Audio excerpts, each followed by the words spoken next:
ఉన్న ఆఫీస్ ఎత్తగొట్టి ఉన్న ఆఫీస్ ఉడగొట్టి సిగ్గు లేకుండా ఇంకా నేనేదో గొప్ప విజయం సాధించిన అని చెప్పి మాట్లాడితే ప్రజలకు అర్థం కాదనుకుంటున్నాడు రేవంత్ రెడ్డి. నేను అడుగుతా ఉన్నా. చివరిగా నేను అనేది ఈ విషయంలో అందరికంటే ఎక్కువ బాధ్యత ఉన్నది కేంద్ర ప్రభుత్వానికి. వాళ్ళు స్పందించాలి.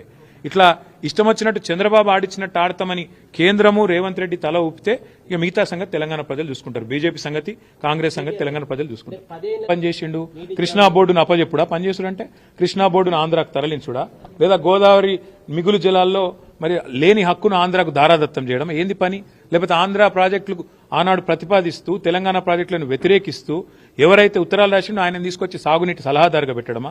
లేదా కేసీఆర్ గారు బ్రహ్మాండంగా తెలంగాణలో ఒక సంక్షేమ వాతావరణం తీసుకొస్తే పండుగలాగా వ్యవసాయాన్ని చేస్తే వరిధాన్యం ఉత్పత్తిలో భారతదేశంలో నెంబర్ 1 చేస్తే ఇవాళ కేసీఆర్ మీద కోపంతో కన్నెపల్లి మోటార్ లాంచ్ చేయకుండా మిడ్మానేర్ నిండబెట్టి మొత్తం రాష్ట్రంలో పంటలన్నీ ఎండుతుంటే ఇవాళ కరువు వాతావరణం ఉంటే కిందికెళ్లి నీళ్లు లక్షల క్యూసెక్ల నీళ్లు కిందికి పోతుంటే గుడ్లప్పగిచ్చి చూడడమా తెలంగాణ సాగునీటి రంగంలో ఆయన సాధించిన విజయం?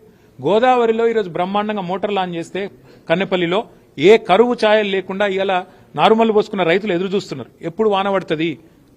ఊళ్ళల్లో కప్పలను వేసుకొని ఇలా పూజలు చేస్తాను వానలు పడాలని. అట్లాంటి పరిస్థితుల్లో రాష్ట్రం ఉంటే, రాష్ట్ర రైతాంగం ఉంటే సోయిలేనోడు ముఖ్యమంత్రి, జై తెలంగాణ అని ముఖ్యమంత్రి తెలంగాణ నీళ్లను దారాదత్తం చేస్తుంటే బీఆర్ఎస్ ఊకుంటుందా? ఖచ్చితంగా కొట్లాడతాం, గొంతు విప్పి పోరాడతాం, చివరిదాకా తెగించి కొట్లాడతాం. హక్కుల గురించి మేము ప్రశ్నిస్తే రెచ్చగొట్టడం అవుతుందా? గోదావరి నీళ్లలో మిగులు జలాల్లో తెలంగాణ వాటా ఎంత? తెలంగాణ ప్రభుత్వం అడిగింది ఎంత? నిన్నటి మీటింగ్ లో కేంద్ర ప్రభుత్వం చెప్పింది ఏంది? ఏది తేలకుండానే 30 రోజుల్లో కమిటీ వేస్తా, కమిటీ రిపోర్ట్ ఇచ్చి తెలంగాణ ప్రాజెక్టులేమో దశాబ్దాల పాటు, ఒకటి కాదు రెండు కాదు, దశాబ్దాల పాటు అంతర్రాష్ట్ర వివాదాల పేరిట ఇంతకుముందు సోదరుడు చెప్పిన ఇచ్చంపల్లి గాని, దేవాదుల గాని, ఇంకా తొమ్మిడిహట్టి గాని, ఇంకోటి గాని, ఇవన్నీ కూడా అంతర్రాష్ట్ర వివాదాల పేరిట దశాబ్దాలు నలిగినా రేవంత్ రెడ్డి కాంగ్రెస్ కి చీమగుట్టినట్టు అనిపించేది. కానీ చంద్రబాబు అడగంగానే 30 రోజుల్లో రిపోర్ట్ రావాలి, 31వ రోజు గోదావరి జలాలు కింది కురకాలి, పొంగి పొరలాలి, తెలంగాణ మాత్రం ఎండాలి. ఇదా నీతి? అందుకే మేము అంటున్నాం, ఎవడు అబ్బసొత్తని ఇస్తావు నువ్వు గోదావరి జలాల మీద హక్కు? ఎవడు చెప్పిండు నీకు 30 రోజుల కమిటీ ఒప్పుకోమని? ఆ కమిటీ జనరల్ ఏ కమిటీ అయినా, ఆఫీసర్స్ కమిటీ కానీ, ఎక్స్పర్ట్స్ కమిటీ కానీ, it is merely advisory in nature. వాళ్ళు చెప్పేది ఏది కూడా అల్టిమేట్ గా ప్రభుత్వం మళ్ళీ చర్చ పెట్టి అసెంబ్లీలో, కేబినెట్ లో, ప్రజా సమక్షంలో అవసరమైతే అఖిలపక్షం పెట్టి ఒప్పించి మెప్పించి మన హక్కుల గురించి ఏం చేస్తున్నామో తెలంగాణ ప్రజలకు చెప్పి పారదర్శకంగా ఆ తర్వాత జెండా ఊపాలి. సిగ్గు శరం ఉంటే రేవంత్ రెడ్డికి, ఏమన్నా సిగ్గు ఇజ్జత్ మానం ఉంటే, నిన్న ఏమన్నాడండి ఆంధ్ర ఇరిగేషన్ మినిస్టర్ రామానాయుడు గారు అనుకుంటా ఆయన పేరు, బయటకు వచ్చి ఏం చెప్పిండు? ఇలా ఆంధ్రప్రదేశ్ ఎడిషన్ లో పేపర్లు ఏం రాసినాయి? చంద్రబాబు నాయుడు గారు ఏం చెప్పారు? సాక్షి తీయండి, ఈనాడు తీయండి, ఆంధ్రజ్యోతి తీయండి, ఆంధ్ర ఎడిషన్ చూడండి. స్పష్టంగా చెప్పిండు చంద్రబాబు నాయుడు గారు. మీటింగ్ పెట్టిందే బనకచెర్ల కోసం. ఎజెండా నెంబర్ 1 బనకచెర్ల కాదంటాడా రేవంత్ రెడ్డి? అజెండా ఐటమ్ చూపెట్టమంటారా? ఇప్పుడు నెంబర్ 1 ఐటమే బనకచెర్ల. లేదని బుకాయించడం ముఖ్యమంత్రికి తగునా?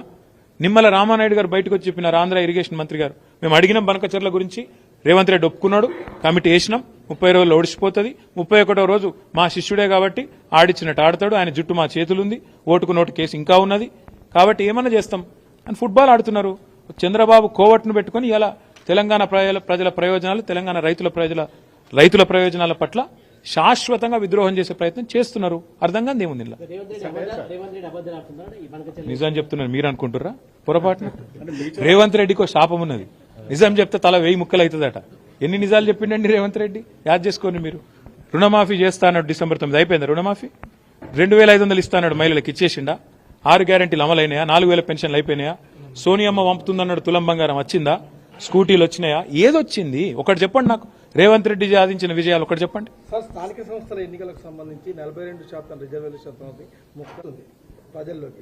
కాంగ్రెస్ పార్టీ ఏం చెప్పినా, ఎన్ని రకాల విన్యాసాలు చేసినా ఒకటి వాస్తవం, వాళ్ళ చేతుల్లో ఉన్నాయేమో చేయరట. కాంగ్రెస్ ఏం చెప్పింది? బీసీలకు బీసీ డిక్లరేషన్ లో సంవత్సరానికి 20,000 కోట్ల బడ్జెట్ పెడతా అన్నాడు. 5 ఏళ్లలో 1,00,000 కోట్ల బడ్జెట్ ఇస్తామన్నారు. బీసీలకు 42% వాటా ప్రభుత్వ కాంట్రాక్టులు ఇస్తామన్నాడు. చేతులునేమో చేయరట. OBC ministry పెడతామన్నారు. బీసీలకు 42% వాటా ఇచ్చిండా? పోనీ మినిస్ట్రీలో, పోనీ ఓబీసీ మినిస్ట్రీ పెట్టిండా? 1,00,000 కోట్ల బడ్జెట్ అన్నాడు, సంవత్సరానికి 20,000 కోట్లు అన్నాడు, పెట్టిండా? బీసీ సబ్ ప్లాన్ అన్నాడు, పెట్టిండా? అవెంత మోసము, ఇదంతే మోసము. నేతి బీరకాయల నెయ్యి ఎంత ఉంటుందో కాంగ్రెస్ పార్టీ బీసీ డిక్లరేషన్ లో కూడా బీసీల పట్ల చిత్తశుద్ధి గంతే ఉన్నది. మైసూర్ బజ్జీలో మైసూర్ ఎంత ఉంటుందో గంతే ఉన్నది తప్ప ఇందులో ఏం లేదు. బీసీలను మళ్ళొక్కసారి ఘరానా మోసంతో ఒక కపట మోసంతో 42% రిజర్వేషన్ల పేరిట అది చెల్లదని తెలిసి ఇలా చిల్లర ప్రయత్నం ఏదైతే రేవంత్ రెడ్డి చేస్తుండో అది ఖచ్చితంగా బీసీ సోదరులే రేపు స్థానిక సంస్థల ఎన్నికల్లో బుద్ధి చెప్తారు. ఎందుకంటున్నా ఈ మాట అంటే గతంలో ఇదే రేవంత్ రెడ్డి గారు శాసనసభలో ఏం చెప్పినారు, 42% రిజర్వేషన్ విద్యలో ఉపాధిలో రాజకీయంగా కావాలి అంటే ఒకటే పరిష్కారం, పార్లమెంటుకు పంపాలి, పార్లమెంట్లో చట్టబద్ధత కావాలి, ప్రెసిడెంట్ గారు సంతకం పెట్టాలన్నాడు. మరి నిన్న లోకల్ బాడీ ఏదో పంచాయతీ ఆర్డినెన్స్ చేసిన అన్నాడు. మున్సిపల్ బిల్లు కూడా ఇంకా సవరించలేదు. విద్యలో ఉపాధిలో ఏం చేస్తాడో తెలియదు. 42% అంటే కేవలం జెడ్పీటీసీ ఎంపీటీసీల కాడికేనా, లేకపోతే జిల్లా పరిషత్లు, మండల పరిషత్లు, అదేవిధంగా విద్యలో ఉపాధిలో అన్నిట్లో ఇచ్చేది ఉందా? అంటే ఏ రకమైన మోసమో ఇది అర్థం చేసుకోవాలని బీసీ సోదరులను కోరుతా ఉన్నా. ఒకటే ఒక్క మార్గం ఈ దేశంలో 42% రిజర్వేషన్లు సాధించాలి అంటే ఎస్సీలైనా ఎస్టీలైనా ఏ రకంగానైతే 9th షెడ్యూల్లో రాజ్యాంగంలో చేర్చి తమ హక్కును పొందుతున్నారో రాజ్యాంగబద్ధంగా అదే పద్ధతుల్లో బీసీ సోదరులు కూడా 9th షెడ్యూల్లో చేరిస్తేనే కాన్స్టిట్యూషన్లో హక్కు వస్తుంది తప్ప రేవంత్ రెడ్డి ఒక ఆయుధం బారేస్తేనో లేకపోతే ఒక ఆర్డినెన్స్ బీజేపీ గవర్నర్ గారికి ఇస్తేనో ఇది అయ్యేది కాదు.